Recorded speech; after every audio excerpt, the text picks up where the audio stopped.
kelon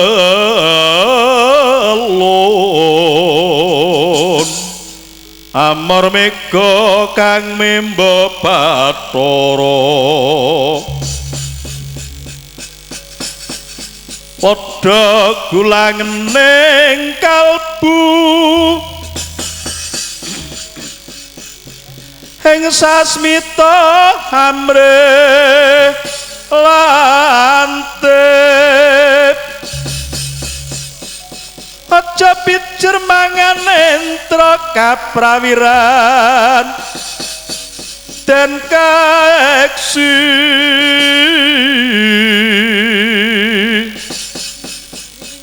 pesunen sah rira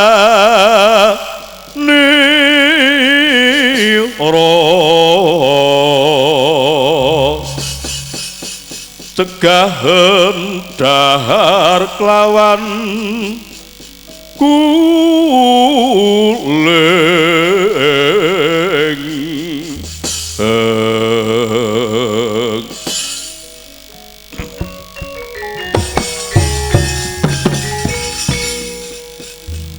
wus miwiti semedinira Sang Prabu Sekar Jagat wus ngubung dupa spirata gedening dupa sak klapa tekan tabone kumendeng kendeng angebeki jroning sanggar pamudjan sigra sedakep saluku tunggal nutupi baban hawa sanga sekawan kang binengkasat juga kang sinidhi koranut laksitaning brata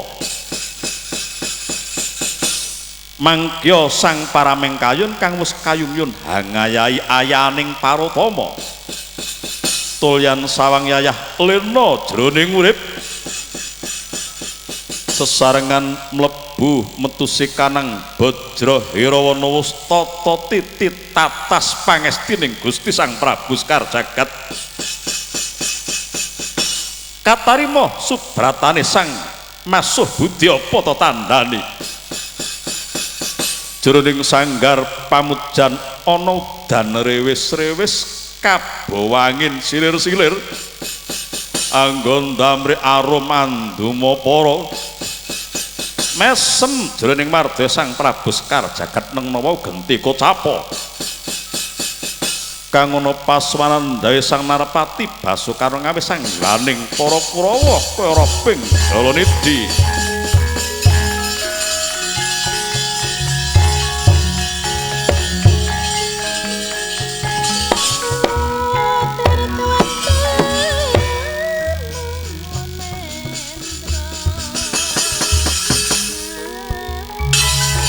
tansah marep pamoring sukma sinukmaya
sigra kang bala tumingal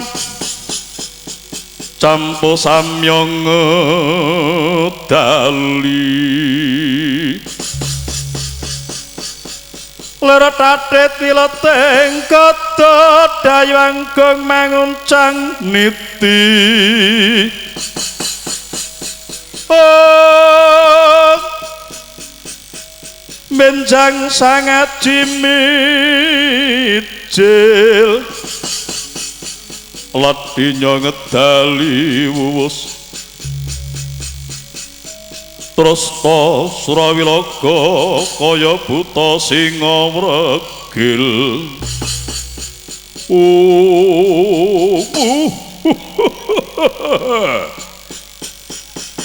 kula lon Kakang Adiwati kados pundi pawartanipun anggenipun paduka minggah wonten setinggil nagari Madyapura sinten jatosipun ingkang dados ratu lajeng pundi manungsanipun lajeng babaring rembag menika wah kados pundi kapareng mbabari dumateng ngrayi kula pun Dursasana duh Koko Prabu kula nusung kabar kaparenga mbabari dumateng iripa duka kula pun Kartomarma nadyan kula mekaten Kakang Narwati kepareng mbabari kula pun Jayajatra nadyan kula ugi mekaten Sang Narwati nusung kabar kula kengraying pedanyangan kula pun Bambang Swatama Yayi Dursasana Kartomarma Jayadrata kelawan Swatama kabar kang lumembar angebake jagat nganti temekan talinganing Yayi Prabu Duryudana ing bab Ratu Anyar ing Madyapura ing ngapeparap Sang Prabu Sekar jagat jebul bareng tak nyatakake wujude ora pangkling maneh kuwi Petruk Kanthong Bolong lho Petruk estu Koko Prabu iya Dursasana ora pangkling arep dipancake kaya ngapa kuwi Petruk Kanthong Bolong kang madeg anata para Sang Prabu Sekar jagat ing negara Madyapura lho la rumiyin menika elet kula Petruk niku uga nate dados ratu wonten negari Ngarancang Kencana jejulukipun Prabu Tongtong Sot Bel Gedwel Beh sakmenika madeg malih dados Nalendra jejuluk Prabu Sekar jagat wonten ing Madyapura bentenipun napa Prabu ndak kira ora ana bedane antaraning Prabu Tongtong Sot kelawan Prabu Sekar jagat mung mangsa kang sarta papane wae kang beda Dursasana mula kang iku jroning aku rembugan ana ing karaton mau ndak todhi kahananing Prabu Sekar jagat iku rumangsa mardika apa rumangsa kebawah negara Ngastina parandene kanthi cetha wela-wela turta wentean dheweke ngakoni yen to sawijining negara mardika kang ora kebawah utawa kereh negara Ngastina mongko manut Purbawasesa kang diparingake Yayi Prabu Duryudana marang aku yen nganti Prabu Sekar jagat ora gelem dadi rerehaning praja Ngastina kudu genebak sarana perang iki mau ndak tantang perang dheweke ora bakal nyelaki aku kanata prajuritmu lho Yayi Dursasana kowe sak adi-adimu lawan sak wadya balamu tata-tata iki laladan anyar kudu praitna ding ati-ati aja nganti mengko paribasan sulung lumebu geni wah sajake bebayani Koko Prabu wontenipun Prabu Sekar jagat nadyan kaya ngapa wae ora kenyepele marang mungsuh kang bakal ditandingi mengko luwih prayoga padha praitma dingati-ati tata rakiten baris swatama kula wonten timbaning adhawuh Kakang Adipati kowe kang kulina kang sarta baut maranata Parwadya Bala Ngesti nomor natapa tatanen para prajurit natapa teka gunalan dateng sedaya ngestakaken dawuh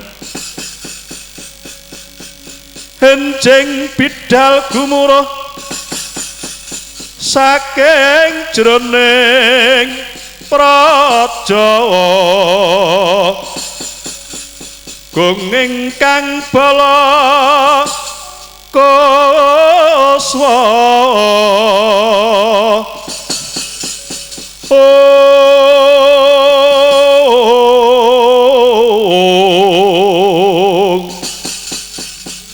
Abrabusana nira lir surya wedalira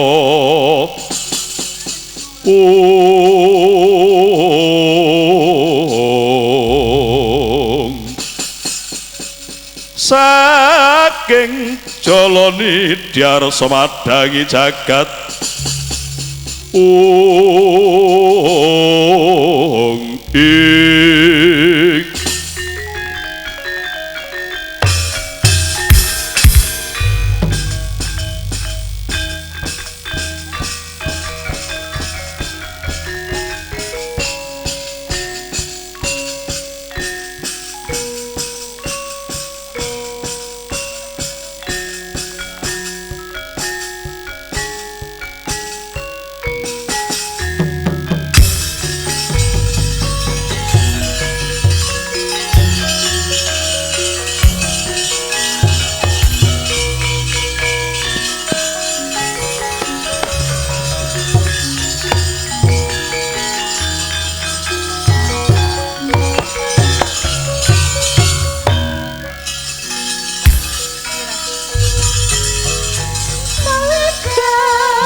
kula putraning sun sireku wus wanci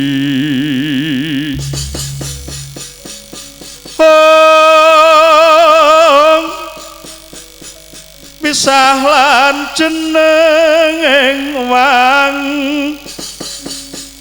ya kuline ngarti becik sira ning praja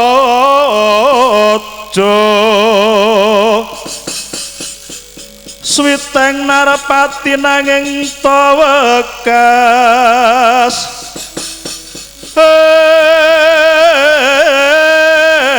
engkang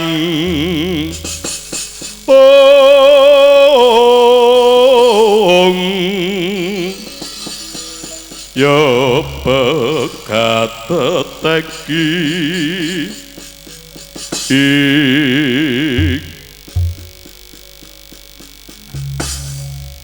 kadangipun kakang sakloron yayi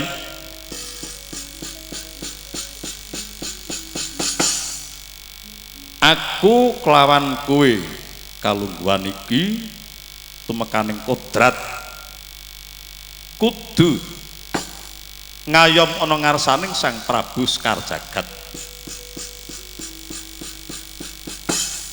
Nuwun inggih Kanjeng Koko Prabu. Nuwun inggih Kanjeng Koko Prabu kados pundi? Dina samengko ana sawijining pakaryan kang kudu diayati. Negara Madyapura dina iki karobaning mungsuh wujute. Prajurit saka negara Ngastina kang dipangarsani dening Narpati Basukarna. Kabar sing nate ndak rungu Narpati Basukarna kuwi kagungan kadigdayan nangkung sabab dheweke turasing dewa dewaning rahina Sang Hyang Surya. Mula aku kelawan kowe yayi kudu nggedhekake kapraitnaning lahir kelawan batin. Aja nganti nggone tumandang gawe iki engko aku kelawan kowe ngisin-ngisini tumrap Prabu Sekar Jagat sabab apa? Aku kelawan Siadi kang kulina mapan ana ing kene tegese aku kelawan kowe sakloron kang wis ngerti abang ijo jejeg doyong kang sarta ubeng ingring laladan Madyapura. Yen nganti iki engko aku kelawan kowe ora iso ngentasi karya, wah kudune awake dhewe isin. Mula kang iku yayi apa wae kang sira duweni cakna ing dina iki kakang sepisan kanggo ngreksa marang kararjaning praja kaping pindho kanggo njaga kawibawan Madyapura supaya ora dijamah marang manungsa njaban rangkah. Kula nuwun inggih Koko Prabu dhateng sedaya ngestakaken dawuh. Nuwun inggih Koko Prabu monggo kula dherekaken. Ayo Yayi ditata wadya balan. Leng-leng ramyaning kang sasangka gumenyar mangrengga rumeng puri.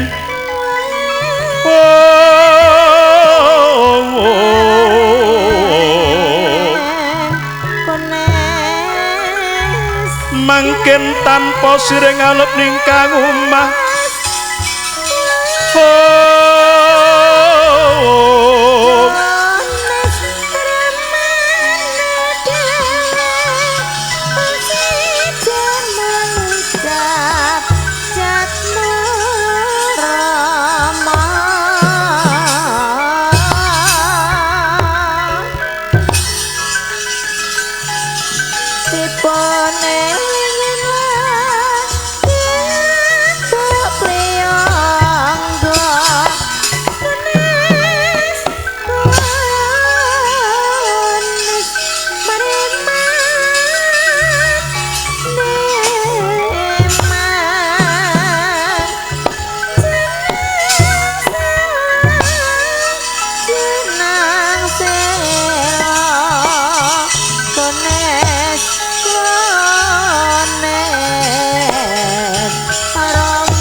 kones kones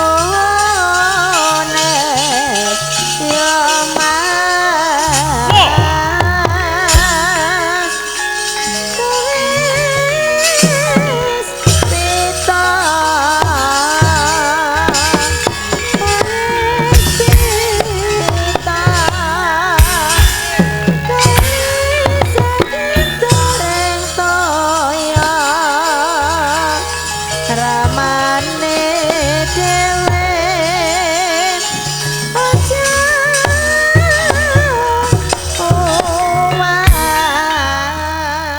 krusekan jroning gewa mandegata ngunclang pedhangipun kang kataman dwaja temekeng lalis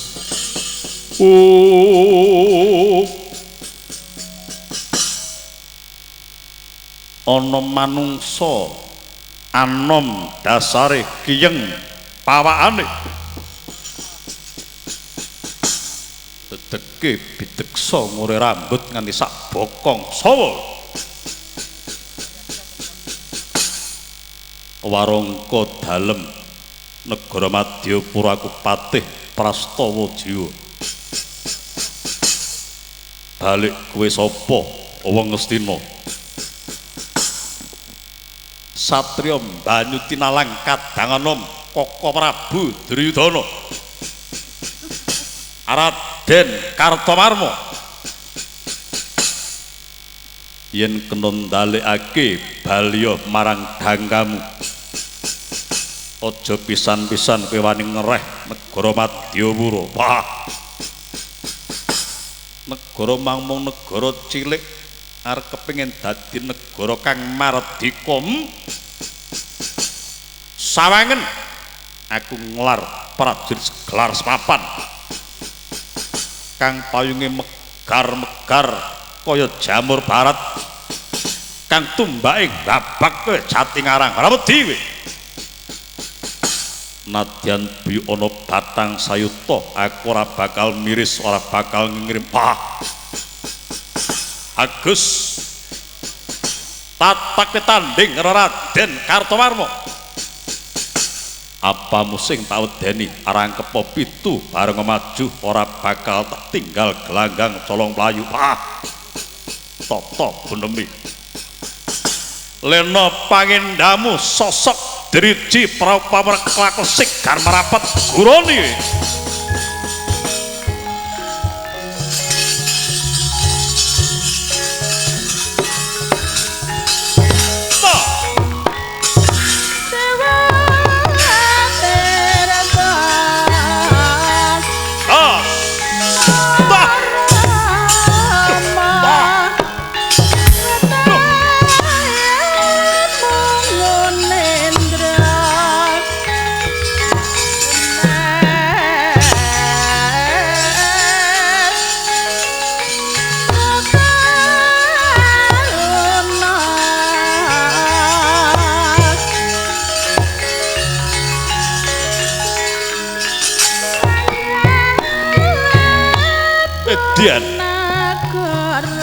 antep tangane Prastawa Jiwa apa abang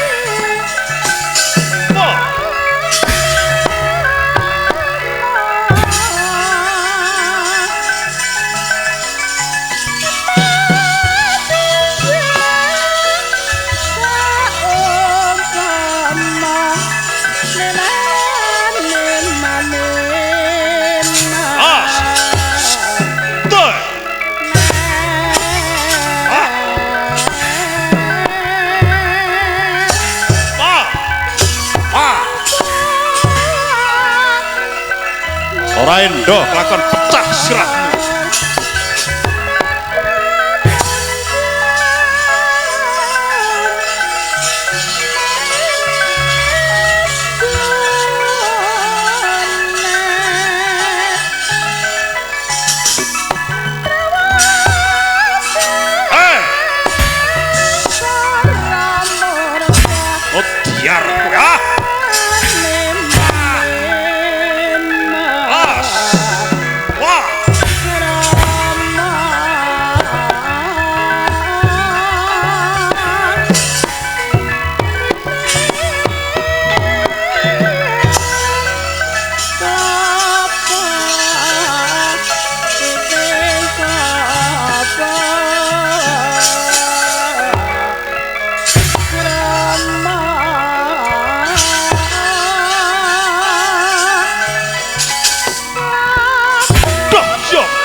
Ayo wong Madyapura iki putra Pedhanyangan Sukalima Bambang Swatama tandhingan.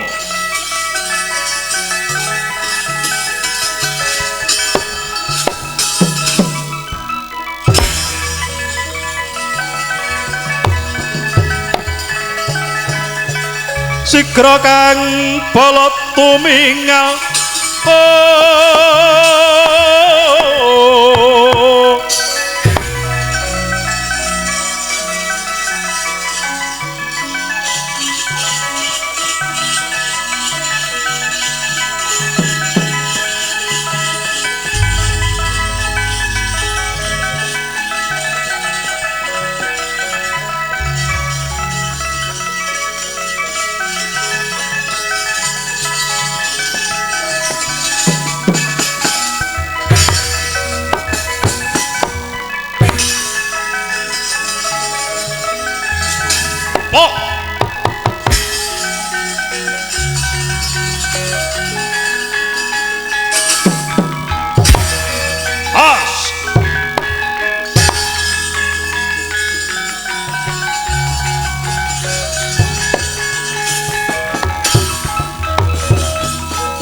migunjang ganjing langit kelap-kelap katon lergin canging sang maweh gandrung sabarang ngadul wukir moyak mayik wela dalah ana sawijining satriya bagus mranyak pasmane sapa aku Raden Petak Banjaran prajuriting Prabu Sekar Jagat balik sapa Atmaja Pedhanyangan Sukalima Bambang Swatama yen kena ndaklikake mara bangka ana gamanmu kereken genderamu iriten madya balamu bali ana ing negara Ngastina aja kok batutake nggonmu bakal ngereh negara Madyapura. Petak Banjaran. Apa kowe ora ngerti marang kekuatan negara Ngastina? Negara Ngastina kuwi negara gedhe, jembar jajane. Para nayaka kasinungan kagunan lan kadigdayan kang linuwih. Aja meneh lamake mung sak kowe. Ratu Padmancanegara kabeh padha teluk kabeh padha nyembah sedokan marang Sinun Prabu Dridana. Kowe ngerti jembaring negara Ngastina ki sak perteloning jagat.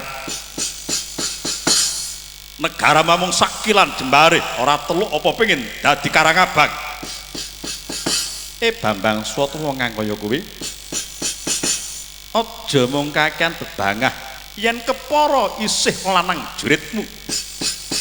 Ayo tandhingono iki Raden Petak Banjaran kelakon gandang dening aku kowe.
pira kowe? Oi. Ah.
Sang Karnawus yun-ayunan munggwing rata manik kusir Sang Prabu Salya. Sang Karna kurang prayitna pegat jangganira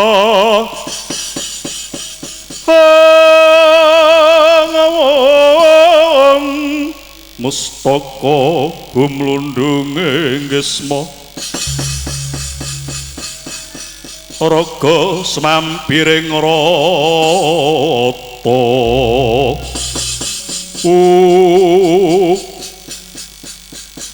mesmaning rat leketing jagat gelagling bimpak mesmaning jajalanat babus keparat wong Madyapura kang kaya kowe ngedir-ngedirake dupeh kasinungan kadigdayanan kepriglan olah garing perang ora ngerti marang katiasaning nata ngamangga Prabu Basukarna ora padha sumingkir sok ngarep aku kelakon slenti talingan murah kendang sirahku pengen roh aku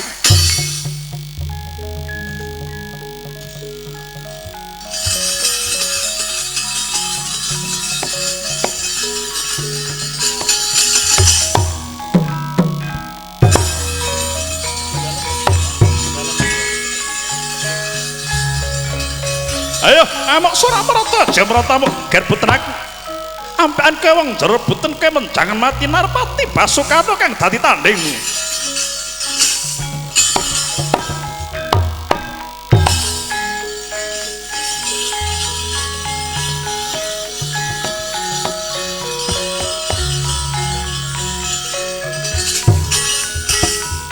sapa bocah bagus aku petak bandar wah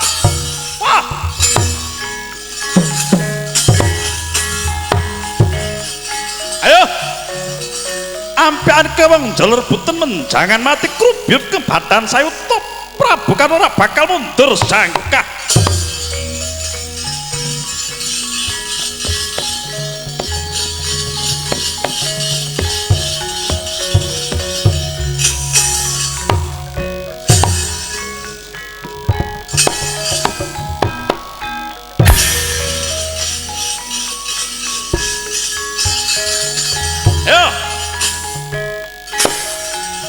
Wilio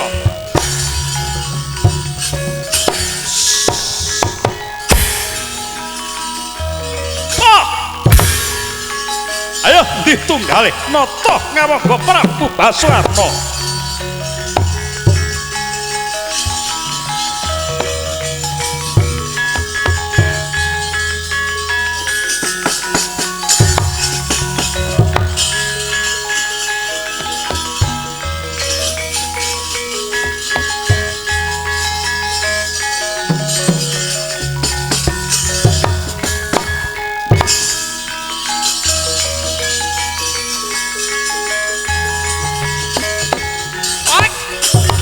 apa maneh lunah kaya kowe arep Prabu Karna apa abamu ayo maju para ngarep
blas ana punggawane iki pepatih Madyapura kang manindakake marang aku apa sing kok ndelake Patih Prastawa Jiwa Celorong Kyai Kuntawijaya ndanu kelakon jebol dadamu kowe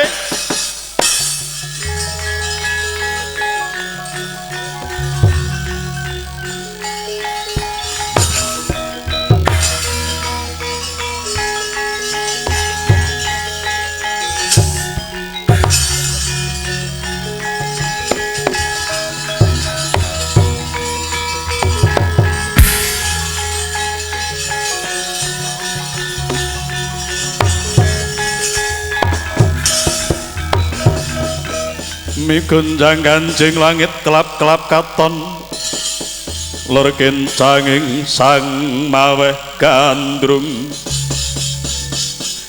sabarang kadul wukir moyak mayik belatalah Prabu Karna ngamuk punggung suratan poho kocar kacir wadya bala madya pura ya percaya aku Prabu Karna nanging nadyan mangkono aja girang-girang gumuyu tamane Jalasutra dadi kukuban kowe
Prabu Karna ayo bonggo budya kowe ayo Sang Prabu yen pancen kowe prajurit ing perwira Ucarana Jalasutra iki tanding tiasa kelawan aku ndi dodoh nyododoh ora sah mulang aku ing babakan paprangan tak kukut tak kunjara kowe Prabu Karna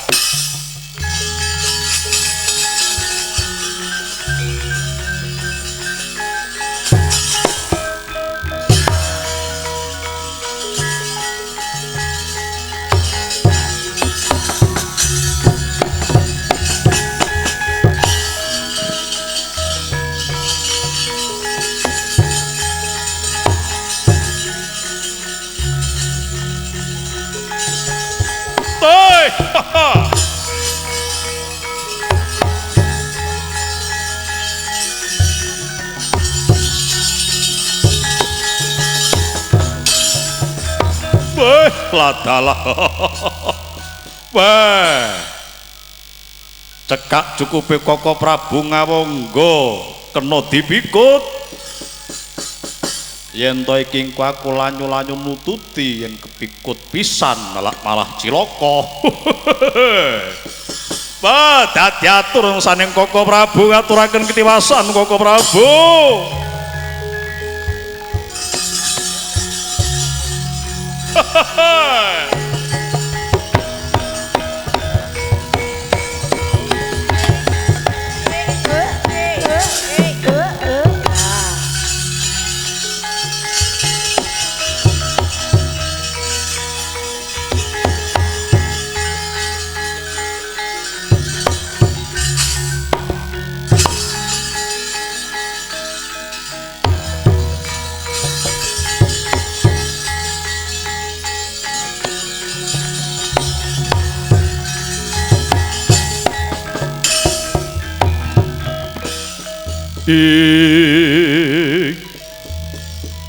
sigra kang bala tumingal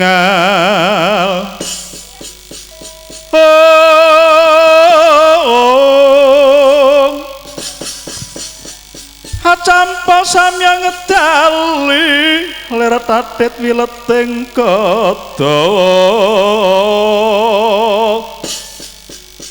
dayanggung manguncang niti ong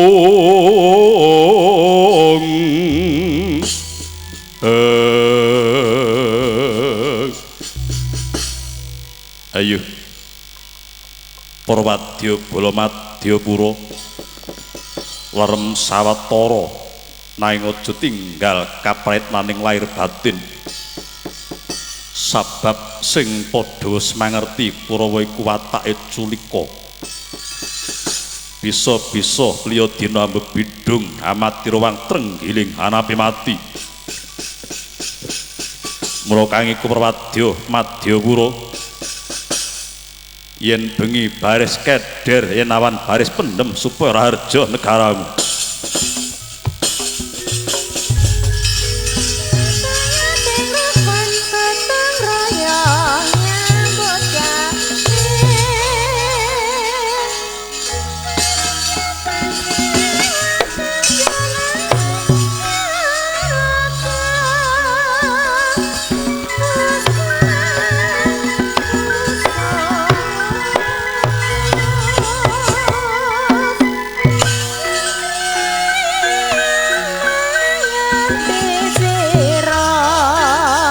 bapakne dhewe kene wicarane ora sirah pasewakan jronaya putra putri Indonesia kang sejati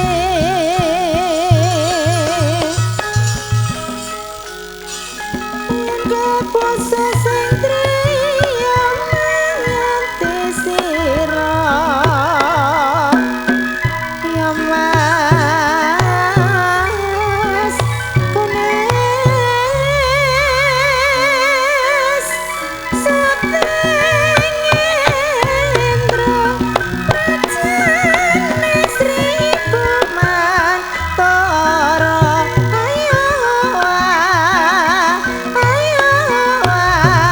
Sunetra lamun sirodar pitresno putra putri Indonesia kang sejati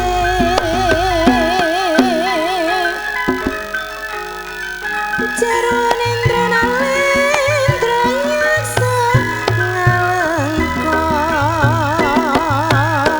Rama Kunis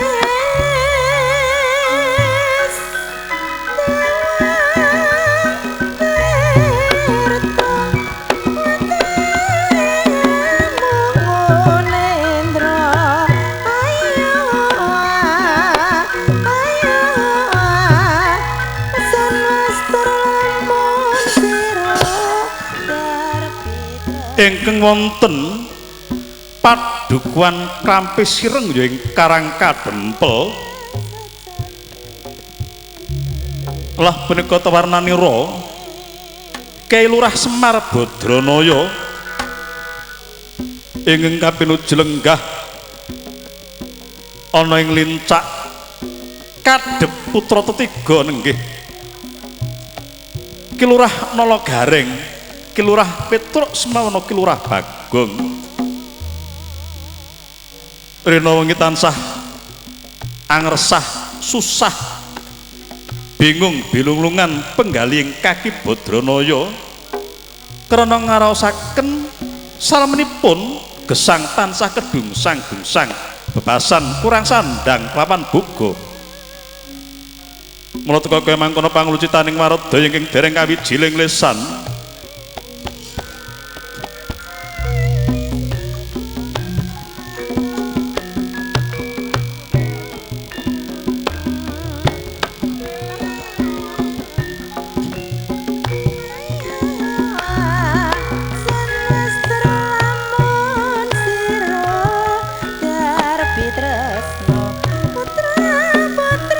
Indonesia kang sejati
jroning batin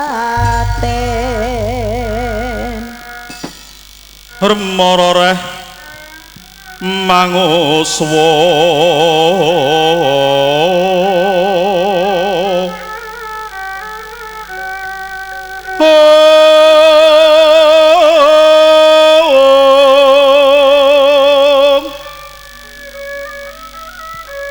umyo ngambreng ngengkati karunaning kaswase haneng marga hamo laku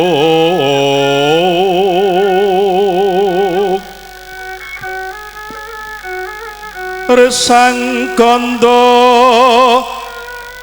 wastrat mojo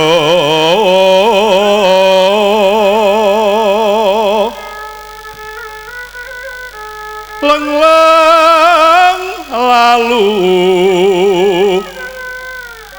hangulati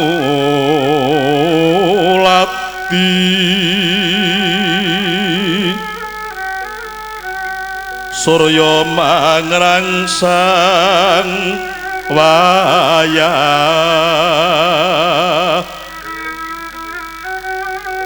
kumyus hamara wahyanto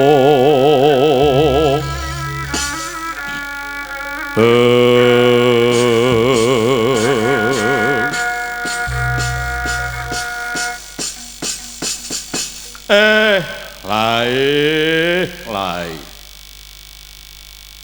mergegek ugek sabdulita mel anak kintel didulang sambel temal tole nala gareng nala petruk kelawan kowe nala bagong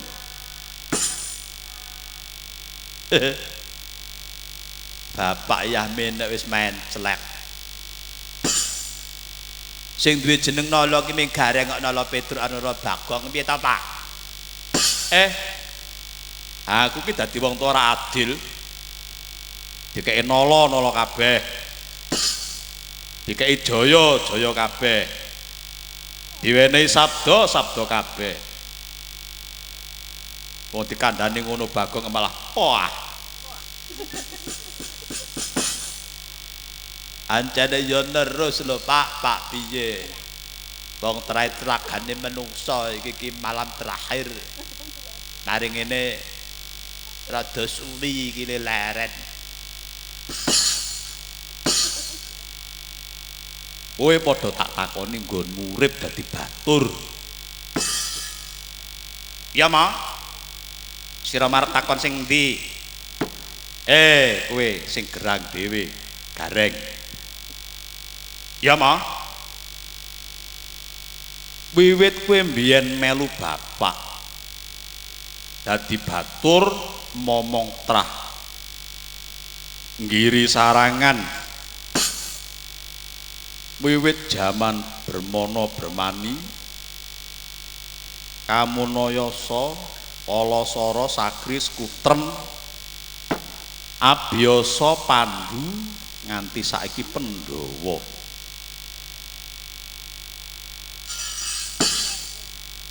seprono nganti seprene iki entuk-entukamu apa kowe gareng tak takon sampean iki ya nyeleneh Pak wong pancene wis kedra dadi abdi ngene iki kok tekon entuk-entukane apa entuk-entukane yo ngene iki wong dadi batur wis diterima-terimake lho kowe urip keserakat ngono kuwi ya wis trima lho lah piye to gajike bapak mbiyen mulang karo anak iki uripku kuwi kudu nrimo ing pandum ora sak gawe sing dhuwur-dhuwur diukur karo kekuatane lha aku rumangsani Pak aku bau sekeng ngangkat abot ya ora kuat Karang yo garing kuwi ndase cilik, mula uteke cilik gegayuane yo cilik memper. Mripate kera, lambene guwing, tangane cekot, sikile gejik. Bae. Bagong. Apa, Pak? Kowe nggonmu seprono nganti seprene dadi batur kuwi. Evaluasinen. Entuk-entukamu ki apa? Akeh iki, Pak. Contone lah lek umpamane aku ki ora dadi batur. Apa-apa ya ora duwe. Omah ya diwehi. Pangan diwehi. Pegaweane ngladeni ndara. Ya wis to. Urip ngono kuwi kowe ya wis trima.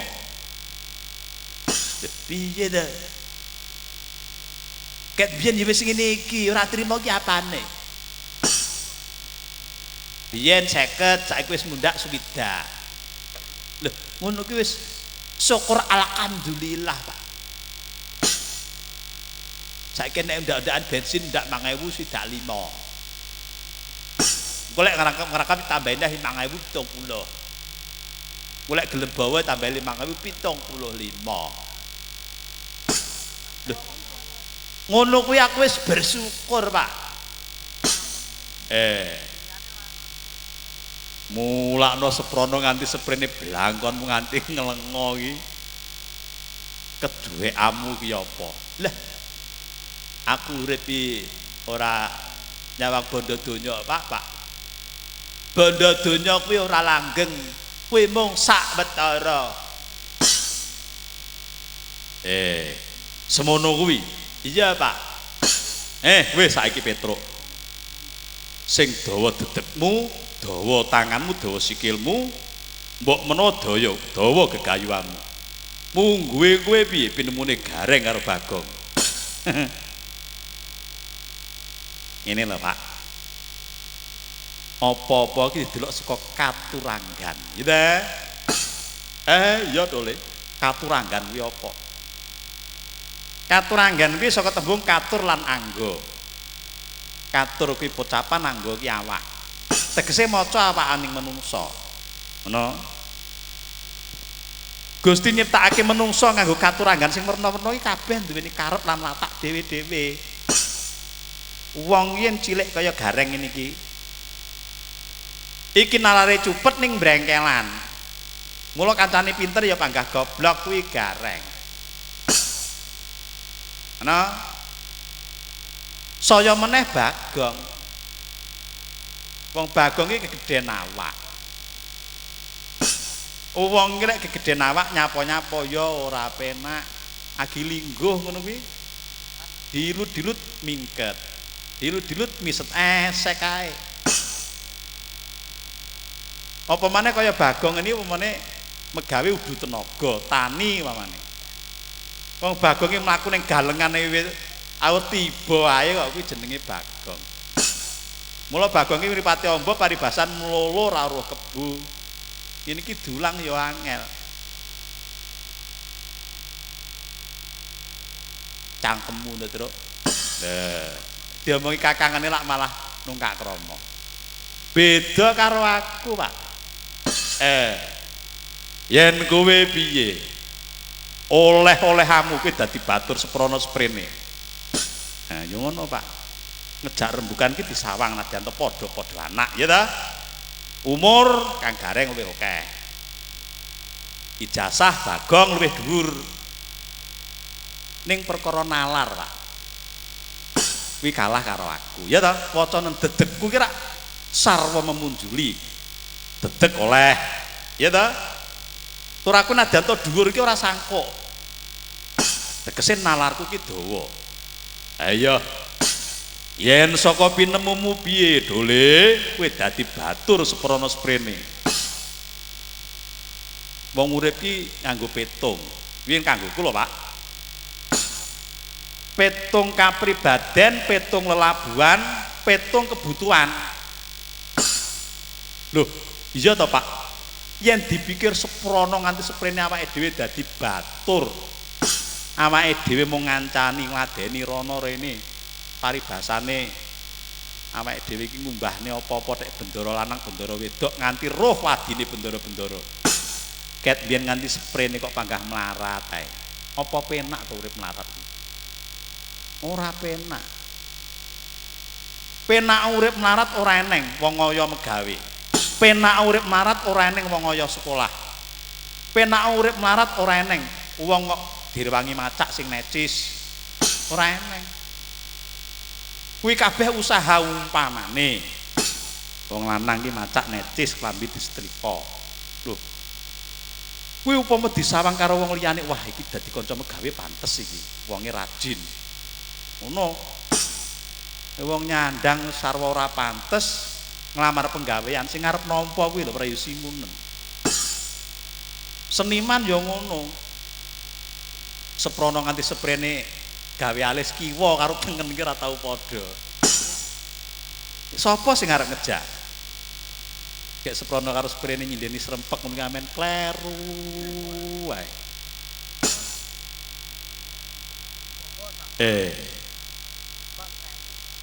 Terus kanggomu piye Dole? Ini Pak, awake dhewe saiki kudu mikir masa depan. Ya ta? Urip ki dawa, Pak. Ya nek diantane sing duwe pinemu urip ki paribasane mampir ngombe. Lho mampir ngombe kok 70 tahun. Kuwi ora mampir kuwi, ngomah. Mampir ngombe ki sedilut. Terus saiki ngene, Pak. Saiki sing ana ki ndara-ndara Pandhawa. Awake dhewe dadi abdine ndara Pandhawa. Kudune ya njaluk opah. Dijir Pak, ibarate wong bayaran. Dijir dinoan apa mingguan apa wulanan. Wiwit jaman kuno makuno awake dhewe momong Bremana Bremani nganti Sakri, Skutrem, Palasara, Abyasa, Pandhu nganti saiki Pandhawa. Yen dikerto aji bayaran akeh lho Pak. Jebule anakku telu ki sing waras mik siji Petruk. Bener Dole. Yen tak rasa-rasaki tak rewangi sabar, tak rewangi ngalah ya kalah tenan.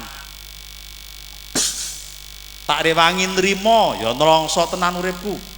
Seprono nganti seprene apa eneng sing gatekke awake dhewe. Delengen omahku kae. Lha ku labuh karo ndara-ndaramu wiwit kuncung nganti gelung. Omah arep dandani gedhek kowe ora kuat. Mula dina iki Dole Petruk. Piye saka karepmu?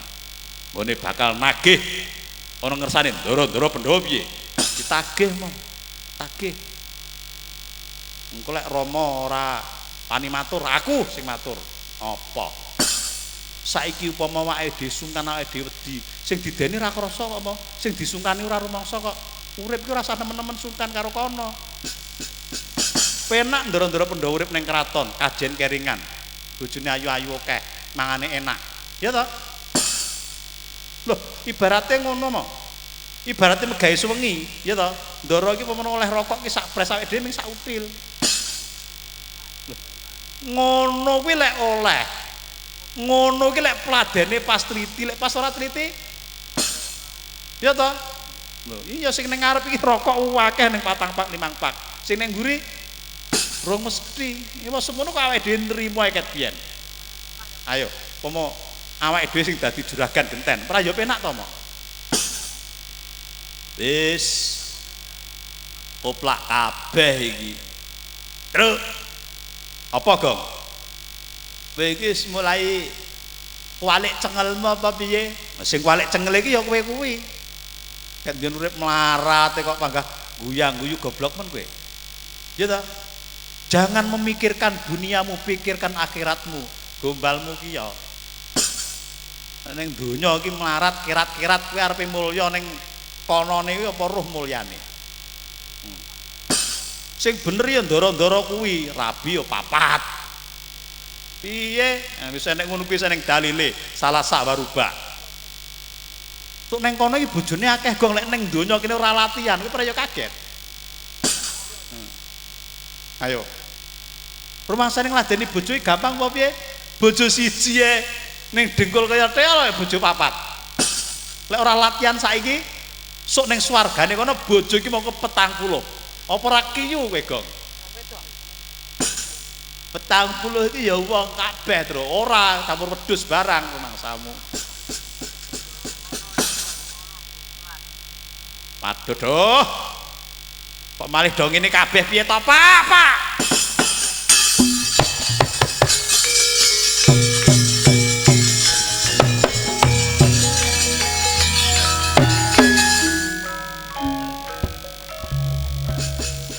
Pak, ilingo Pak, sampean ki pamong Pak, sampean ki batur Pak, sampean ki menungso sing umur dewa sing pengawak menungso Pak. Ora usah mulang karo wong gerang kowe.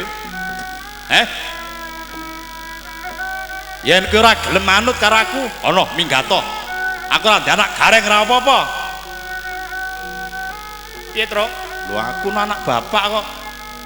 Aku manut karo bapakku, karo manut ya kono minggato. Piye, Gang? Walah reng. Lek awake dhewe manut karo bapak. Wong iki dudu pikiran sing bener.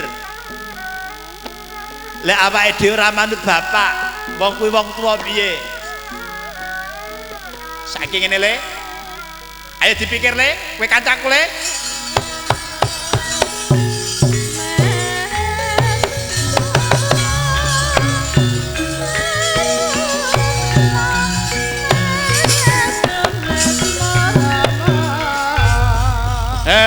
Bene gareng karo Bagong minggat ya ben dipikir-pikir ket biyen sing pateng megahe mung aku karo kowe dole.